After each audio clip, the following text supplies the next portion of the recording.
நம்ம video எடிட்டரோட friend யாரோ phone பண்ணாங்க அப்படின்னு சொல்லிட்டு என்கிட்ட கேட்டாங்க. சார், நம்ம எப்பயுமே கோடியாக பேசின்னு இருக்கோம்னு சொல்கிறாங்க. இந்த மாதிரி ஏழைகள் மிடில் கிளாஸ் ஃபேமிலியெல்லாம் முதலீடு பண்ண முடியாதா? அவங்களெல்லாம் பெருசாக இன்வெஸ்ட்மெண்ட்ஸே பண்ண முடியாதா? நீங்கள் தான் ஒரு ஃபினான்ஷியல் பிளானர் ஆச்சு, இவங்களுக்கு ஏதாவது ஒரு சொல்யூஷன் கொடுக்க முடியுமா அப்படின்னு கேட்டிருந்தாங்க. ஸோ அதோட விரிவாக்கம் தான் இந்த வீடியோவில் ஃபுல்லாக இருக்குது. நீங்கள் இந்த மாதிரி ஒரு செக்மெண்ட்டில் இருக்கீங்க, நான் மாதம் 20,000 30,000 40,000 சம்பாதிக்கிறேன், என்னுடைய கனவுகளும் கோடீஸ்வரன் ஆக முடியுமா அப்படின்னு கேள்வி கேட்டிங்கன்னா, முடியுமான்ற இந்த வீடியோ முடிவில் நான் உங்களுக்கு சொல்லியிருக்கேன். இந்த தொடர்ந்து இந்த வீடியோவை பார்த்துட்டு வாங்க. வணக்கம் பிளான் வித் பார்த்தா நேயர்களே. இந்த மாதிரி நிறைய பேருக்கு இந்த கேள்விகள் இருக்கலாம். நான் ஒன்றும் பெருசாக சம்பாதிக்கல அப்படின்னு. பட் எல்லாருக்குமே ஃபர்ஸ்ட் பேசிக் ஃபண்டமெண்டலாக என்ன பண்ணுறோம்னா, இவங்க ஒரே ஒரு வேலை பண்ணியிருக்காங்க. அவங்க ஃப்ரெண்ட்ஸ் என்ன பண்ணியிருக்காங்க, மாதம் செலவை போட்டு எங்களுக்கு அனுப்பிச்சிட்டாங்க. நாங்கள் என்ன சொல்கிறோம், இந்த மாதிரி நேரங்களில் நீங்கள் ஃபஸ்ட்டு பட்ஜெட் போடணும். பட்ஜெட் போட்டால் தான் நீங்கள் இன்வெஸ்ட்மெண்ட்ஸ்க்கான ஃபர்ஸ்ட் ஸ்டெப். இவங்க 40,000 ரூபாய், இங்களை மாதிரி நிறைய பேர் அவங்க வாழ்க்கையில் இருப்பாங்க. அவங்க குடும்பத்தோட அவங்க செலவுகள்லாம் சொல்கிறாங்க. பாருங்கள், இப்போ தான் அவங்க கல்யாணம் ஆகி கொஞ்ச நாள் ஆயிருக்கு, 29 வயசு ஆகுது அவங்களுக்கு. அவங்களோட மாத வாடகை 10,000 ரூபாய் சொல்கிறாங்க. மாதம் ஒன்றுக்கு மாதத்துக்கு 2 மாதத்துக்கு ஒரு வாட்டி 1000 ரூபாய் கரண்ட் பில் ஆகுது. மாதம் ஒன்றுக்கு 500 ரூபாய் கரண்ட் பில் ஆகுதுன்னு சொல்கிறாங்க. ஏன்னா வாடகை வீட்டில் இருக்கிறனால அவங்க ஓனர் தான் சொல்கிறாரு பில்லு, அதனால இவங்களுக்கு கொஞ்சம் கரண்ட் பில் ஜாஸ்தி ஆகுது, இல்லாட்டி இவங்களுக்கு கரண்ட் பில் கம்மியாக தான் வந்திருக்கணும். ஏன் கரண்ட் பில் இவ்வளோ வந்து கேட்டதுக்கு அவங்க தான் சொன்னாங்க, சார் ஓனர் தான் எங்களுக்கு கொடுக்க சொல்லுவாங்க அப்படின்ட்டு. அது ஏன்னா ஒரே மீட்டர் வச்சு 10 பேர்கிட்ட வாங்குவாங்க சில வீட்டில். ஸோ அதனால இவங்களுக்கு கரண்ட் பில்லு 500 ரூபாய் இருக்குது. அவங்க கணவர் வேலைக்கு போயிட்டு வருது, இவங்க எங்கேயாவது வெளியில் போகிறதுனால மாதம் ஒரு 1000 ரூபாய் அவங்களுக்கு பெட்ரோலுக்காக செலவாகுது. புதுசாக கல்யாணம் ஆனதுனால மாதத்துக்கு ஒரு மூவியோ 2 மூவியோ போகிறாங்க, அதுக்கு ஒரு 500 ரூபாய் எங்களுக்கு செலவாகுது அப்படின்றாங்க. இது சராசரியான ஒரு குடும்பத்துக்குள்ளே நடக்கிறது. அதோட கொஞ்சம் ஹஸ்பண்டோடு இருக்கிறனால, கல்யாணம் ஆனதுனால நாங்கள் ஹோட்டலில் மாதத்துக்கு ஒரு 2 வாட்டி சாப்பிட்றோம்.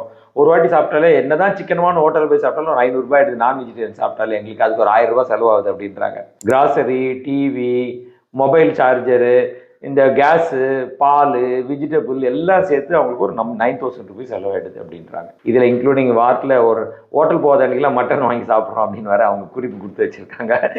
அதோட அவங்க 2 வீலர் கல்யாணம் ஆனதுனால ஒரு வருஷம் 2 வீலர் இல்லை, கல்யாணம் ஆனவங்க போகணுன்ட்டு ஒரு 2 வீலர் வேறு வாங்கிட்டாங்க. அதுக்கு ஒரு 4,000 ரூபாய் மாதம் இஎம்ஐ கட்டிட்டு இருக்காங்க. இன்சூரன்ஸ் ஒரு 1000 ரூபாய் இன்வெஸ்ட் பண்ணிட்டு இருக்காங்க.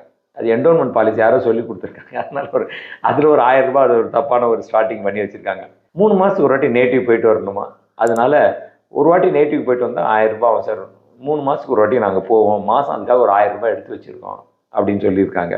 இப்போ அவங்க ஹஸ்பண்டோட பேரண்ட்ஸ்க்கு இவர் தான் ஒன்றாவது பெரிய பையன், அதனால மாதம் 4,000 ரூபாய் இவங்க ஷேர் பண்ணுறாங்க அப்படின்னு கொடுத்துருக்காங்க. இவங்க யாரோ வீடியோஸ் எல்லாம் பார்த்து எமர்ஜென்சி ஃபண்டுன்னு ஒரு 1000 ரூபாய் நான் எடுத்து வச்சிருக்கேன் அப்படின்னு சொல்கிறாங்க. ஸோ இது எல்லாத்தையும் கூட்டினேன்னு வச்சுக்கோங்களேன், 33,000 ரூபாய் வருது. நான் இப்போ தான் யோசிக்கிறேன், 40,000 ரூபாய் வாங்க ஒரு குடும்பத்தில் ஒரு 7,000 ரூபாய் பிடிக்கணும்னா எவ்வளோ பெரிய ஒரு சிக்கலுக்குள்ள மனிதர்கள் இருக்காங்க. நம்ம வீடியோ பார்க்குற நிறைய நேயர்கள் இந்த மாதிரி ஒரு கட்டத்துக்குள்ளே வாழறதுக்குள்ள நிறைய சாதிக்குள் இருக்குது. அப்போ நான் இவ்வளோ செலவு பண்ணுறேன், எங்களுக்கெல்லாம் வாழ்க்கையில் குரோத்தே கிடையாதா? அடிமட்டத்தில் இருக்கிறவங்க அடிமட்டத்தில் இருக்கணுமா? ஃபினான்ஷியல் பிளானிங்லாம் எங்களுக்கெல்லாம் உதவாதா அப்படின்னு கேட்டிங்கன்னு வச்சுக்கோங்களேன். நம்ம ஆரியா இருந்தபோது இந்தியாவிலே கொஞ்சம் அதிக அளவில் ஃபினான்ஷியல் பிளான் பண்ணது நம்மள தான் இருக்கும். ஏன்னா இப்போ தான் ஃபினான்ஷியல் பிளானிங் நம்ம அவ்வளோ பண்ணுறது இல்லை.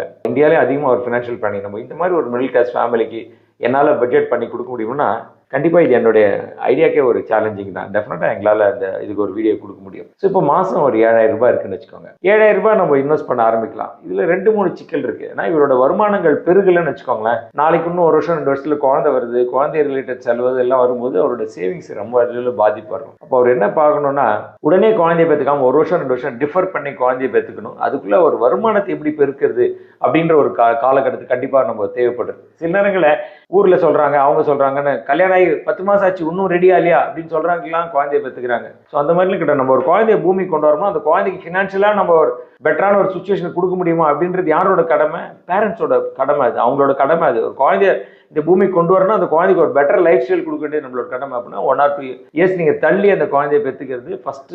அந்த மாதிரி ஒரு லாஜிக்காக நீங்கள் அப்ளை பண்ணுறது ஃபர்ஸ்ட் லெவல். 2வது, நம்மளோட வருமானங்களை இது இன்க்ரீஸ் பண்ணால் அந்த குழந்தை வரத்துக்குள்ளே நம்ம ஏதாவது நம்மளை அப்கிரேட் பண்ணால் இதோட வருமானத்தை பெருக்க முடியுமா அப்படி ஒரு ஐடியா பார்த்துக்கணும். இப்போ நம்ம 7,000 ரூபாய் மாதம் தொடர்ந்து நீங்கள் இன்வெஸ்ட் பண்ணுறீங்க, ஒரு 13% ரிட்டர்ன் வருதுன்னு வச்சுக்கோங்க. இப்போ உங்களுக்கு 29 வயசாகுது, உங்கள் ஹஸ்பண்டுக்கு 21 ஆண்டு அவரால் சேர்க்க முடிஞ்சா இதோட வேல்யூ எவ்வளோ இருக்குன்னா 91 lakhs 10,000 rupees இருக்கும். 12-13% ரிட்டர்ன் ஏர்ன் பண்ணீங்கன்னா இதில் நம்ம என்னன்னா, இவர் இப்போ 7,000 ரூபாய் இன்வெஸ்ட் பண்ணுறாரு மாதம் அப்படின்னா, நாளைக்கு குழந்தைங்க வரத்துக்குள்ளே ஒரு வருமானம் இன்க்ரீஸ் ஆயிடுச்சுன்னா நல்லது.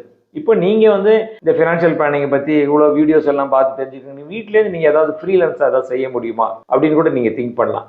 ஏன்னா இங்கே நிறைய ஃப்ரீலான்ஸ் ஆப்பர்ச்சுனிட்டிஸ் பயங்கர அபண்டண்ட்டாக இருக்குது. நீங்கள் ஏதாவது ஃப்ரீலான்ஸ் பண்ணி மாதம் ஒரு 4000-5000 ரூபாய் சம்பாதிக்க முடிஞ்சா உங்கள் குடும்பத்துக்கு அது ஒரு இன்னொரு சப்போர்ட்டாக இருக்கும். அப்போ நீங்கள் ஒரு 5000 ரூபாய் சம்பாதிக்கிறீங்கன்னா அது வந்து நாளைக்கு உங்களுக்கு குழந்தை பிறக்க போகிறது 2 வருஷம் கழிச்சுன்னா அதுக்கு ரிலேட்டட் எக்ஸ்பென்சஸை மீட் பண்ணுறதுக்கு உங்களால் தனியாக ஒரு கார்பஸ் ரெடி பண்ண முடியும். இப்படி வந்து சின்ன சின்ன ஃபேமிலியில் இருக்கவங்க இந்த மாதிரி பட்ஜெட் போட்டு இந்த மாதிரி இன்வெஸ்ட் பண்ணியிருக்கணும். இதில் ஒரு இன்சூரன்ஸ்னு ஒன்று என்டோன்மெண்ட் பாலிசி எடுத்து வச்சிருக்கேன்னு நீங்கள் சொல்லி அமைச்சிருந்தீங்க மெசேஜ். இதை நீங்கள் ஒரு டேர்ம் இன்சூரன்ஸ் அவர் எடுத்திருந்தாலும் கூட நமக்கு ஒரு ப்ரொடெக்ஷனாக இருந்திருக்கும். ஏன்னா என்டோன்மெண்ட் மணி பேக்கில் பெரிய அளவில் ரிட்டர்ன் இருக்காது. ஏன்னா சின்ன மிடில் கிளாஸ் ஃபேமிலி நம்மளுக்கு எவ்ரி 1000 5000 பில்ட் பண்ணுறதுல ரொம்ப ரொம்ப உதவியாக இருக்கும். இப்போ என்டோன்மெண்ட் பாலிசிக்கு பதிலாக நீங்கள் எவ்வளோ நாள் சொல்லலை, நீங்கள் என்டோன்மெண்ட் பாலிசி எடுத்திருக்கோம் அது மாதம் 1000 ரூபாய் ப்ரீமியம் கட்டுறேன்னு இருக்கீங்க. இப்போ நீங்கள் ஆரம்பிச்சு 6 மாதம் 1 வருஷம் அதுக்குள்ளே ஆயிருந்தா போனால் போகுது. நீங்கள் அந்த 10,000 12,000 வேஸ்ட் பண்ணாலும் பரவாயில்லன்னு சொல்லிட்டு ஒரு டேர்ம் இன்சூரன்ஸ் பாலிசி இந்த ப்ரீமியத்துக்கு கன்வெர்ட் பண்ணிக்கோங்க. அப்போ ஒரு 50 லட்சம் ரூபாய்க்கு ஒரு டேர்ம் இன்சூரன்ஸ் பாலிசி எடுத்து வச்சிங்கன்னா இந்த ப்ரீமியத்தில் அதை காம்பன்சேட் பண்ணால் டெஃபினட்டாக கொஞ்சம் பேலன்ஸ் பண்ண கொஞ்சம் மீறும். அதை நீங்கள் ஏதாவது ஒரு சப்போர்ட்டிங் சிஸ்டத்துக்கு எதுக்காக யூஸ் பண்ணிக்கலாம். வேணும்னா அதை போட்டு ஃபியூச்சரில் ஒரு ஹெல்த் இன்சூரன்ஸ் பாலிசியும் எடுத்து வச்சுக்கலாம். அப்போ சின்ன சின்ன மிடில் கிளாஸ் ஃபேமிலியில் இருக்கிறவங்க ஒரு டேர்ம் இன்சூரன்ஸ் ஹெல்த் இன்சூரன்ஸ் தேவை. இதோடு நம்ம இது மாதம் இந்த 7000 ரூபாய் முதலீடு பண்ணினே வந்தால் 91 lakhs வரும். சில நேரங்கள் நம்ம கேட்கலாம் 50 வயசு கழிச்சு இந்த 1 லட்சம் பெரிய விஷயமா எனக்கு அப்படின்னு கேட்கலாம். 50 நம்மள்ட்ட இருக்கிறது பணம் ஒரு 1 crore இருக்குன்னு சும்மா தோராயமா கால்குலேஷன் போடுறதுக்காக 8% வருதுன்னு வச்சுக்கோங்க. அன்னைக்கு வந்து எவ்வளோ வரும்? 8%னா 1 லட்சத்துக்கு 8 லட்சம் ரூபாய் வரும். மாதம் கிட்டத்தட்ட ஒரு 6500 65,000 66,000 ரூபாய் வரும். ஸோ இன்னைக்கு 45,000க்கு 65,000னா இது 1/3 ஆஃப் அவங்களோட பணத்தை கூட சப்போர்ட் பண்ணுறதுக்கு. அன்னைக்கு வந்து உங்களுக்கு மாச செலவு 1.5 லட்சம் இருந்தால் 65 லட்சம் இந்த பணத்துலேருந்தே உங்களுக்கு சப்போர்ட் பண்ணுறதுக்கு சாத்தியக்குள் இருக்கு இல்லையா? அப்போ இந்த மாதிரி சின்ன சின்ன மனிதர்கள் என்ன பண்ணணும்னா பட்ஜெட்டை போட்டு நம்ம நிறைய நேரங்கள் நம்ம பார்க்குறோம். பட்ஜெட் வந்து அரசாங்கம் போட்டால் தான் அந்த பட்ஜெட்டில் ஏதாவது வரிசையிலே கிடைக்குதான்னு அந்த எண்ணத்தில் நம்ம பார்க்குறோம். நம்ம குடும்பத்துக்கு நம்ம பட்ஜெட் போட்டோம்னா ஈஸியாக இருக்கும். நிறைய நேரம் எங்கள்கிட்ட கொஞ்சம் ரொம்ப ரிச்சான மாதம் எவ்வளோ செலவாகுதுன்னா சில நேரம் அவங்களுக்கே சொல்ல தெரியுது, தோராயமாக ஏதோ சொல்கிறாங்க. அப்போ நம்ம சின்ன ஃபேமிலியில் இருக்கவங்க நம்ம கணக்கு போடணும். அப்போ இதில் பார்க்கணும், நான் பட்ஜெட் போட்டேன்னா 5 ரூபாய்க்கு கருவேப்பிலை வாங்கினா அதை எழுதி வைக்கணுமா, 10 ரூபாய்க்கு பச்சை மிளகாய் வாங்கினா அதை எழுதி வைக்கணும், அந்த மாதிரி கிடையாது. வெஜிடபிள் அப்படின்ற ஒரு ஹெட்டிங்குள்ள நீங்க உங்களால பண்ணணும். அப்போ இது போட்டீங்கன்னா எங்க உங்களால செலவுகள் ஜாஸ்தி இருக்கு, எங்கேயாவது குறைக்க முடியுமா இப்படின்ற பார்க்கறதுக்கான சாத்தியங்கள் இருக்கு. இப்போ நம்ம 4 லட்சம் இந்த 2 வீலர் வாங்கியிருக்காரு. இது ஒரு 4 இயர்ஸ்ல இந்த லோன் முடிஞ்சுச்சா என்னாகும்?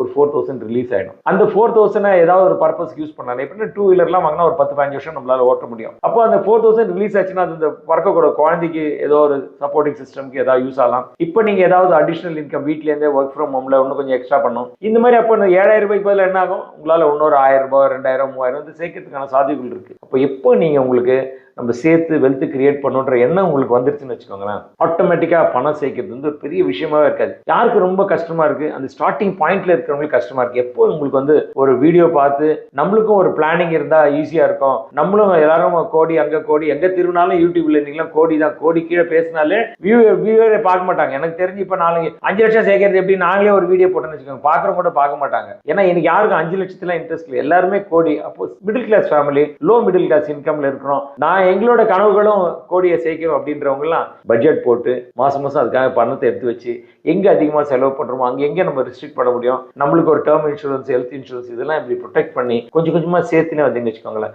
எப்போ உங்களுக்கு உங்களோட போர்ட்ஃபோலியோ இன்வெஸ்ட் பண்ணணும், வெல்த் கிரியேட் பண்ணணும்னு ஐடியா வந்துச்சுன்னா ஆட்டோமேட்டிக்கா உங்களுக்கு பாத்தீங்கன்னா உங்களுக்கு அதுக்கான வழிமுறைகள் ஆட்டோமேட்டிக்கா இன்னும் கொஞ்சம் ஓப்பன் ஆகிறதுக்கான சான்சஸ் இருக்குது. ஐடியாஸே கொஞ்சம் ஓப்பன் ஆகலாம். மாசம் 7,000 சேர்க்கிறோம், மாசம் ஒரு 10,000 15,000 சேர்த்தா என்ன அப்படின்ற ஒரு உணர்வு வரும்போது எப்படி நம்ம எக்ஸ்ட்ரா ஏர்ன் பண்றது அப்படின்னு ஒரு ஐடியாஸ் நமக்கு வந்துடும். அப்போ இன்னைக்கு நம்ம நிறைய நேரங்களில் பார்க்குறோம், அட்வர்டைஸ்மெண்ட் பார்க்குறாங்க, ஒரு இடத்துல லோன் வாங்கினாங்க, வீட்டு வாசல்ல டீ கடை வச்சாங்க, இன்னொரு பொருளை பண்ணாங்க, கோலம் போட்டு கோலத்தை விற்கிறாங்க. இந்த மாதிரி நிறைய ஐடியாஸ் நம்ம பார்க்குறோம். ஸோ இந்த மாதிரி ஏதாவது உங்களுக்குள்ள இருக்கிற ஸ்ட்ரென்த் என்ன அப்படின்னு பார்த்துட்டு அந்த ஸ்ட்ரென்த்தை நீங்கள் யூட்டிலைஸ் பண்ணி ஏர்ன் பண்ண ஆரம்பிச்சிட்டிங்கன்னா அப்போ 7,000க்கு மேலே இன்க்ரீஸ் பண்ணுறதுக்கு சான்ஸ் இருக்கும். அப்போது சின்ன சின்ன ஃபேமிலியாக இருக்கிறவங்களும் கோடீஸ்வரன் ஆக முடியும்னா கண்டிப்பாக எனக்கு தெரிஞ்ச என்னால் கோடீஸ்வரன் ஆக முடியும் அப்படின்ட்டு என்னுடைய நம்பிக்கை. என்னோட பர்சனல் எக்ஸ்பீரியன்ஸ்லேயே நான் பார்த்துருக்கேன். நாம் எப்படி இருந்தோம், எந்த அளவுக்கு வெல்த்தை கிரியேட் பண்ணுறதுக்கான சாத்தியங்கள் இருக்குது. பட் எல்லாரோட எனக்கு என்ன ஒரு சின்ன அட்வான்டேஜ்னா 1989 எனக்கு ஃபினான்ஷியல் பிளானிங்னு எனக்கு தெரியாது. ஃபினான்ஷியல் பிளானிங்னா என்னன்னு தெரியாது அந்த காலகட்டத்தில்.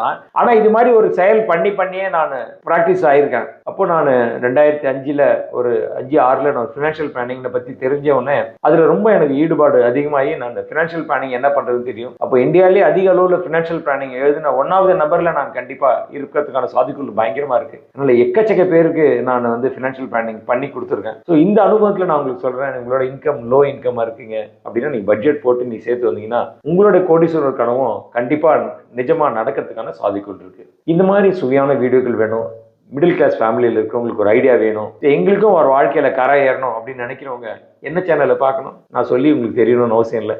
பிளான் வித் பார்த்தா சேனல் நீங்களே ஃபாலோ பண்ணுவீங்க, நீங்களே சப்ஸ்கிரைப் பண்ணிப்பீங்க. இதில் வர ஐடியாஸ் வச்சு உங்களுக்கு பில்ட் பண்ணுறதுக்கான சாத்தியக்கூறுகள் நிறைய இருக்குது. இந்த மாதிரி மேலும் சுவையான வீடியோகள் வேணும்னா பிளான் வித் பார்த்தா சேனலில் தொடர்ந்து பார்த்துட்டு வாங்க. This is Suresh Parthasarathy, certified financial planner, partner myAssetsConsolidation.com, AMFI registered mutual fund distributor, ARN 292640. உங்களுக்கு ஏதாவது டவுட் இருந்தால் கீழே கொடுத்துருக்க நம்பரை காண்டாக்ட் பண்ணுங்கள். நாங்கள் உங்களுக்கு உதவி பண்ணுறதுக்கான சாத்தியக்கூறு இருக்குது. மேலும் ஒரு சுவையான வீடியோவில் மீண்டும் ஒருமுறை சந்திப்போம். நன்றி, வணக்கம்.